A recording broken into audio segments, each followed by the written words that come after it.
Hello student, আজকে আমি তোমাদেরকে আবার বেসিক ইলেকট্রনিক্সের একটা পার্ট নিয়ে আলোচনা করব।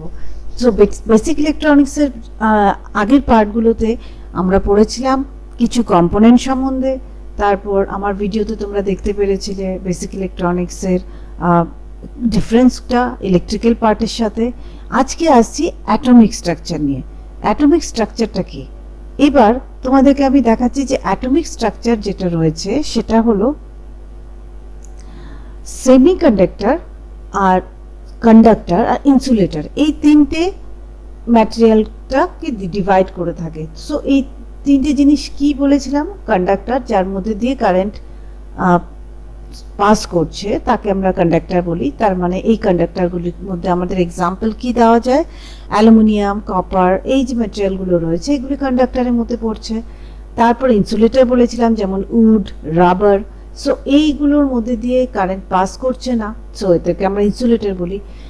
এবং কন্ডাক্টর আর ইনসুলেটরের মাঝখানে রয়েছে সেমিকন্ডাক্টর। সো সেমিকন্ডাক্টর একটা ম্যাটেরিয়াল যার মধ্যে দিয়ে কিছু প্রপার্টি কন্ডাক্টরের থাকে, কিছু ইনসুলেটরের থাকে। So semiconductor material such as the silicon, germanium and gallium arsenide have electrical properties somewhere in the middle between those a conductor and insulator. So semiconductorটা হলো কিছু প্রপার্টি কন্ডাক্টর আর কিছু ইনসুলেটরের থেকে থাকে। এবার they are not a good conductor nor good insulator, hence their name is semiconductors. So semiconductor এর নাম semiconductor কেন হলো? Because they are not a good conductor but not a good insulator. So পুরোপুরি সেটা কন্ডাক্টরের প্রপার্টিও অ্যাকোয়ার করে না আর পুরোপুরি ইনসুলেটরও করে না, সেই জন্য সেটাকে সেমিকন্ডাক্টর বলা হয়ে থাকে। এবার they have very few free electrons because their atom are closely grouped together in a crystalline pattern called a crystal lattice, but electrons are still able to flow but only under special condition. এখন বলেছে যে এগুলো যেই কন্ডাক্টরগুলো রয়েছে সেমিকন্ডাক্টরের মধ্যে দিয়ে free ইলেকট্রনসগুলো একটা ক্রিস্টালিয়ান ল্যাটিক্সের মতন থাকে, মানে ক্রিস্টালের মতন সেগুলো লাগানো থাকে। সো এইগুলোকে কিভাবে সেটা ফ্লো করছে সেটা আমরা এখন দেখি। এবার সেমিকন্ডাক্টরের মধ্যে বেসিক্যালি আমরা যখন দেখে থাকি সেমিকন্ডাক্টরকে দুটো ভাগে ভাগ করা হয়ে থাকে। there are two types of semiconductor, একটা হলো intrinsic semiconductor and extrinsic semiconductor। এবার তোমরা দেখতে পাচ্ছ যে ইন্ট্রিনসিক সেমিকন্ডাক্টর কোনগুলো। যেমন ইন্ট্রিনসিক সেমিকন্ডাক্টরকে আমি বলতে পারি এটা হলো আমার জার্মেনিয়াম অ্যান্ড সিলিকন। তো তাহলে পিওর ফর্ম অফ জার্মেনিয়াম সিলিকনকে আমরা ইন্ট্রিনসিক সেমিকন্ডাক্টর বলে থাকি। আর যেটা আমাদের এক্সটেন্সিক সেমিকন্ডাক্টর রয়েছে, সেই এক্সটেন্সিক সেমিকন্ডাক্টরটা হলো যেটা মধ্যে কিছু অ্যাডিশন করা হয়। দ্যাট মিনস সেমিকন্ডাক্টর ম্যাটেরিয়ালকে আমরা বলতে পারি যে সিলিকন, জার্মেনিয়াম। এই সিলিকন জার্মেনিয়ামের মধ্যে যদি কিছু অন্য ম্যাটেরিয়াল অ্যাড করা হয়ে থাকে তাহলে তারাকে আমরা এক্সটেন্সিক সেমিকন্ডাক্টর বলে থাকি। তাহলে এই এক্সটেন্সিভ সেমিকন্ডাক্টর আবার দুটো ভাগে ভাগ করা হয়ে থাকে। একটা হলো N type of semiconductor and আরেকটা হলো P type of semiconductor. So N type of সেমিকন্ডাক্টরের এক্সাম্পলগুলো কি কি সেটা আমরা পেন্টাভ্যালেন্ট বলে থাকি, যেমন phosphorus, arsenic, tin, SB, gallium, boron, indium, aluminium. This are called the trivalent impurity. So N type and P type এই দুটো টাইপেরই আমরা সেমিকন্ডাক্টরকে এক্সটেন্সিক সেমিকন্ডাক্টর বলে থাকি। এবার আসছি আমরা valence electrons. That means atomic structure যখন আমরা পড়ব তখন তার মধ্যে ইলেকট্রন, প্রোটন এবং নিউট্রন এই তিনটা কম্বিনেশন খুব দরকার হয়ে থাকে। তারা কারা? যেমন এখানে তোমরা দেখতে পাচ্ছ প্লাস এই যে ইয়েলো কালারের বলগুলো আর অরেঞ্জ কালার, এটাকে আমরা নিউক্লিয়াস বলে থাকি। তো নিউক্লিয়াসের মধ্যে কে থাকে? প্রোটন এবং নিউট্রন একসাথে জমাট বাঁধানো থাকে। তার চারপাশে কতগুলো অরবিটাল পাথ রয়েছে, সেই পাথগুলির মধ্যে দিয়ে ইলেকট্রন ফ্লো করছে। সো ইলেকট্রন যেটা হয় নেগেটিভলি চার্জ হয়ে থাকে আর নিউক্লিয়াসটা পজিটিভলি চার্জ। সো ইলেকট্রনের যে চার্জগুলো সেগুলো এই অরবিটাল পাথের মধ্যে দিয়ে মুভমেন্ট করতে থাকে, ঘুরতে থাকে। এবার আমরা দেখছি ভ্যালেন্স ইলেকট্রনস কাকে বলে। অরবিটাল পাথের লাস্ট পাথের মধ্যে যেই ইলেকট্রনসগুলো ঘুরে বেড়ায় তাকে আমরা আউটার মোস্ট অরবিট ইয়া ভ্যালেন্স ইলেকট্রনস বলে থাকি। আউটার মোস্ট রিং এর মধ্যে যে ইলেকট্রনসগুলি ঘোরে তাকে আমরা ভ্যালেন্স ইলেকট্রনস বলি। এখানে তোমরা দেখতে পাচ্ছ আমাদের অ্যাটমিক স্ট্রাকচারটা এরকমই হতে পারে। দ্যাট মিনস যে কোনো এলিমেন্টগুলো ধরে নিই, সাপোজ সিলিকন, জার্মেনিয়াম, তার মধ্যে ইলেকট্রন, প্রোটন ও নিউট্রন থাকে। সেই মধ্যে এই যে স্ট্রাকচারটা তোমরা দেখতে পাচ্ছ, এই স্ট্রাকচারটা একটা, সাপোজ আমি একটা সিলিকনের স্ট্রাকচার ধরে নিলাম, তাহলে এই সিলিকনের মাঝখানে ইলেকট্রন, প্রোটন কি, এটার মাঝখানে যে নিউক্লিয়াসটা রয়েছে সেটা হলো নিউট্রন আর প্রোটন, আর তার চারপাশে যে আউটার মোস্ট অরবিটগুলির মধ্যে যে ইলেকট্রনগুলো ঘুরে বেড়ায় বা যেই চার্জগুলো হয় সেটা নেগেটিভলি চার্জ ইলেকট্রন ঘোরে। এখানে তোমরা দেখতে পাচ্ছ এই ছবিটার মধ্যে দিয়ে যে কোনটাকে কি বলছে, এই যে এটাকে বলা হয়ে থাকে নিউক্লিয়াস, এই যে গোল পোর্শনটা রয়েছে এটা নিউক্লিয়াস বলে থাকে। আর এখানে যে আউটার মোস্ট রিং এর মধ্যে যেটা ঘুরছে সেটাকে আমরা কি বলে থাকি, সেটাকে আমরা বলে থাকি valence electron. So outer most এর মধ্যে দিয়ে যেটা যাচ্ছে সেটাকে আমরা বলে থাকি ভ্যালেন্স ইলেকট্রনস।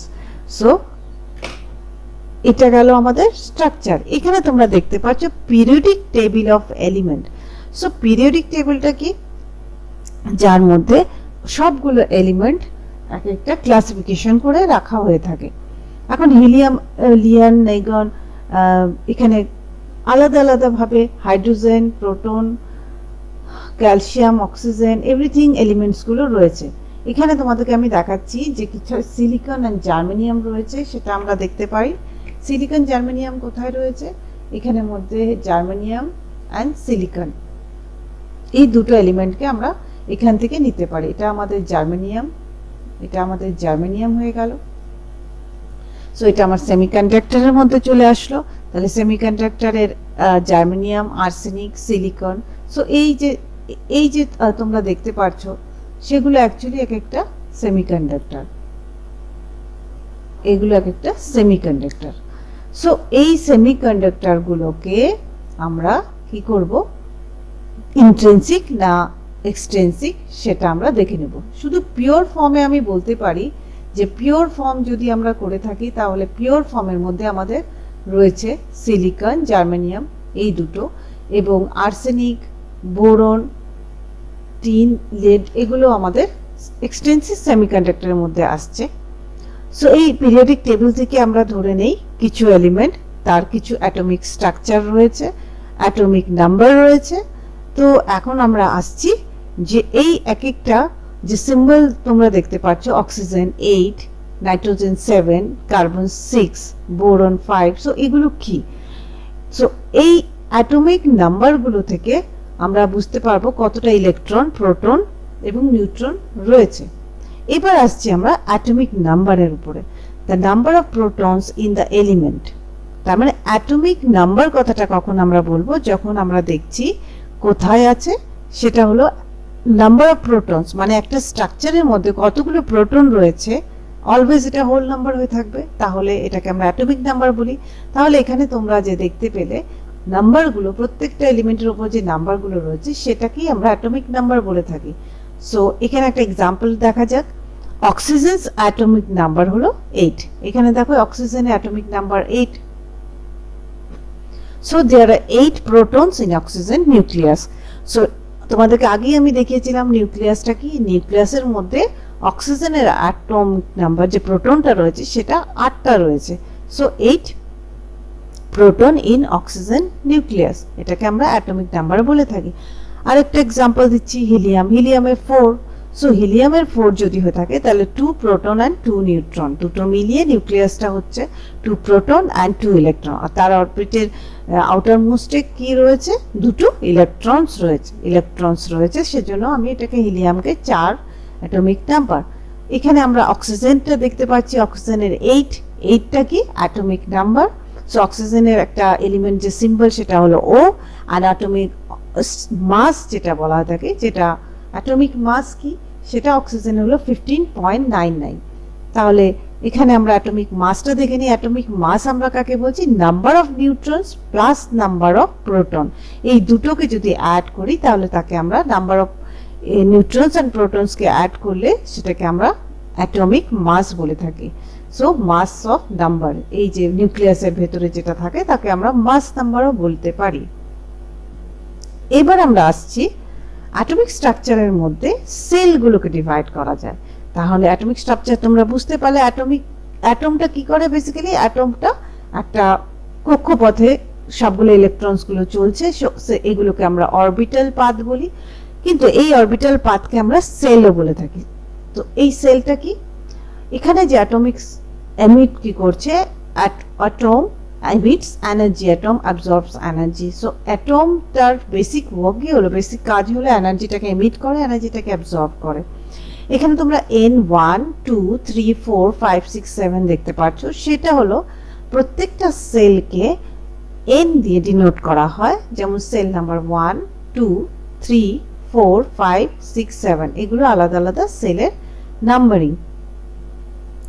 সো এখান থেকে আমরা সেলটাকে কিভাবে ক্যালকুলেশন করতে হয়, মানে how many electrons fit in each shell around an atom, এক একটা সেলের মধ্যে বা এক একটা অরবিটাল পাথের মধ্যে কটা করে ইলেকট্রনস ঘুরবে সেটার একটা ক্যালকুলেশন রয়েছে। সেই ক্যালকুলেশনটা কি, সেটা হলো ইলেকট্রন ক্যাপাসিটি 2n²। এই ফর্মুলাটা দিয়ে আমরা কি করব, এই ফর্মুলাটা দিয়ে আমরা দেখব কিভাবে ইলেকট্রনসগুলো মুভ করছে এক একটা অরবিটাল পাথের মধ্যে। যেমন আমি বলে দিলাম যে 2n², এখানে nটা কি বলেছিলাম, n = 1, তার মানে প্রথম অরবিটাল পাথে কটা করে ইলেকট্রনস থাকবে সেটা একটা থিওরিটিক্যাল হিসাব রয়েছে। 2n² is a formula, so n means 1, so 2 × 1² = 2. So আমার ফার্স্ট অরবিটের মধ্যে দুটো ইলেকট্রনই ঘুরে বেড়াবে, সো দুটো ইলেকট্রন ঘুরবে। এবার আমি 2n² দুটো মানে 2 অরবিটের মধ্যে আমি তাহলে 2 স্কোয়ার করলাম, 2 2 = 4 2 8, সো টোটাল আমার 8। তাহলে আমার সেকেন্ড অরবিটাল পাথে 8টা ইলেকট্রনস ঘুরবে, তার মানে প্রথমে দুটো তারপরে 8টা। এবার 3 নাম্বার যে পাথটা আছে অরবিটাল পাথ, সেটার মধ্যে কোন ইলেকট্রনস ঘুরবে, 2n², so 2 × 3², so 2 3² 9 and 2 it will be 18, তাহলে 2 8 18। তাহলে তোমরা বুঝতে পারলে প্রথমে দুটো, তারপরে হলো 8টা, তারপরে 18টা, এইভাবে ইলেকট্রনসগুলো মুভ করবে, তার চেয়ে বেশি তারা ঘোরে না।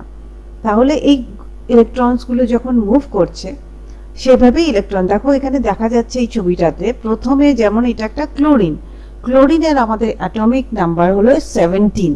তাহলে ফার্স্ট সেকেন্ড থার্ড অরবিটে কতগুলো ইলেকট্রন ঘুরবে, প্রথমে আমরা হিসাব করে দেখলাম 2n², মানে প্রথমে দুটো, তারপরে 1 2 3 4 5 6 7 8, তারপরে 8টা, তারপরে আমার 18টা। কিন্তু যদি আমরা 18টা ধরে থাকি তাহলে ইলেকট্রনসটা ক্লোরিনের বেশি। সো এখানে আবার আমরা দেখছি ক্লোরিনের 17 ইলেকট্রন, সো 2 8 and তার বাকিটা যতটা বেঁচে গেল ইলেকট্রনস সেটা লাস্ট অরবিটাল পাথের মধ্যে দিয়ে মুভ করবে। তাহলে এটাকে আমরা থার্ড অরবিটাল পাথের মধ্যে দিয়ে মুভ করতে দেখছি, সেটা হলো 2 8 and 7।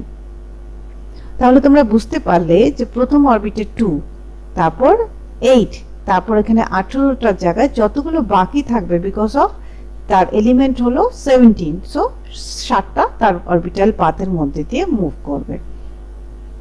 এটা হলো movement of how many electrons fit in a orbital path. এবার তোমাদেরকে বলছি যে প্রথম যে অরবিটাল পাথ হয় এটাকে সেল হিসাবে আমরা বলে থাকি। তো এটা প্রথমটাকে কে সেল বলে, তারপরে এল সেল, তারপরে এম সেল, এভাবে এটাকে নেমগুলোকে ডিনোট করা হয়ে থাকে। তাহলে আরেকটা এক্সাম্পল আমরা দেখতে পাচ্ছি অক্সিজেনের অ্যাটমিক নাম্বার কত, 8, দ্যাট মিন্স 8টা ইলেকট্রনস অক্সিজেনের মধ্যে ঘুরে বেড়াবে। সো ফার্স্ট এন্ড সেকেন্ড অরবিটের মধ্যে 2, আর সেকেন্ডে আমি বলেছিলাম 8, কিন্তু এখানে যেহেতু 8 রয়েছে 2 এর পরে ম্যাক্সিমাম ও কতটা নিতে পারে, 6, so 2 and 6, so 1 2 and 3 4 5, 1 2 3 4 5 6। So কে সেলের মধ্যে দুটো ইলেকট্রন মুভমেন্ট করবে এবং এল সেলের মধ্যে 6টা ইলেকট্রন। এটা হলো আমাদের example of how many electrons are move. এবার আমি আসছি টাইপস অফ ইমপিউরিটি। তোমাদের আগেই আমি দেখিয়েছিলাম যে সেমিকন্ডাক্টরকে দুটো ভাগে ভাগ করা থাকে, একটা ইন্ট্রিনসিক, একটা extensive semiconductor. So extensive semiconductor যেটা রয়েছে সেটাকে আবার পেন্টাভ্যালেন্ট অ্যাটম অ্যান্ড ট্রাইভ্যালেন্ট অ্যাটমে ভাগ করা হয়ে থাকে। এবার তোমরা বুঝতে পারবে যখন তোমরা অরবিটাল পাথটাকে ইলেকট্রনসগুলোকে ফিট করতে শিখেছো, যে কি প্রথমে দুটো, তারপরে 8টা, তারপরে 18টা, ঠিক তেমনি ফসফরাসের কয়টা রয়েছে? ফসফরাস একটা পেন্টাভ্যালেন্ট অ্যাটম। অ্যাকচুয়ালি আমরা পেন্টাভ্যালেন্ট অ্যাটম তাদেরকে বলি যেই এলিমেন্টগুলোর আউটারমোস্ট অরবিটে 5টা ইলেকট্রন ঘুরে, তাকে আমরা পেন্টাভ্যালেন্ট অ্যাটম বলে থাকি। আর যেই বোরন, যেই এলিমেন্টের আউটারমোস্ট অরবিটে 3টে করে ইলেকট্রন মুভমেন্ট করছে, তাকে আমরা ট্রাইভ্যালেন্ট অ্যাটম বলে থাকি। সো 5টা যখন হয়ে থাকে সেটাকে পেন্টাভ্যালেন্ট বলছি। তাহলে এখান থেকে আমরা দেখতে পাচ্ছি যে ফসফরাসের কটা রয়েছে। ফসফরাসের 1 2 3 4 5 6 7 8 9 10 11 12 13 14 15 15টা। সো এখানে 5টা আউটারমোস্টে রয়েছে দেখে একে আমরা ফসফরাসকে পেন্টাভ্যালেন্ট অ্যাটম বলি। আর বোরনের আউটারমোস্টে 3টে অ্যাটম ঘুরে বেড়াচ্ছে দেখে আমি একে ট্রাইভ্যালেন্ট অ্যাটম বলে থাকি। সো এটা আমরা বলতে পারি যে the process of adding donor or acceptor atoms to semiconductor atoms, the order of one impurity atom per 10 million atoms of the semiconductor is called doping. Doping আমরা কাকে বলি? যখন যেই পদ্ধতিতে কোনো ডোনার অ্যাকসেপ্টার অ্যাটমে সেমিকন্ডাক্টর অ্যাটমে যাচ্ছে, যেমন এটার একটা এক্সাম্পল আমি তোমাদেরকে পরে বলছি। তার আগে আমরা দেখে নিই যে পেন্টাভ্যালেন্ট ইম্পিউরিটি কাকে বলে। Pentavalent impurity atom have 5 valence electrons. The various examples of the pentavalent impurity atom including phosphorus, arsenic, antimony, etc. The atomic structure of pentavalent atom, phosphorus and trivalent atom is boron. তো 5টা valence electron যার থাকবে তাকে pentavalent impurity বলে। তার এক্সাম্পলগুলি কি বললাম? Phosphorus, arsenic, antimony. আর বোরনের মধ্যে trivalent impurity atom have 3 valence electrons. The various example of the trivalent impurity including boron, gallium, indium, aluminum. So these all are called trivalent impurity. So আজকে আমি তোমাদেরকে যেই এক্সাম্পলগুলো দিয়েছি সেটা হলো সেমিকন্ডাক্টর কাকে বলছে, সেমিকন্ডাক্টর কটা ভাগে ভাগ করা হয়ে থাকে, intrinsic semiconductor and extensive semiconductor, এবং সেমিকন্ডাক্টরের স্ট্রাকচারগুলো কি, অ্যাটমিক স্ট্রাকচার কি কি দিয়ে বানানো হয়, নিউট্রন, প্রোটন অ্যান্ড ইলেকট্রনস, আর এক একটা সেলে কতগুলো করে ইলেকট্রনস ফিট হতে পারে। Thank you so much. Next ভিডিওতে আমার আরও সেমিকন্ডাক্টর সম্বন্ধে তোমরা দেখতে পাবে। Thank you.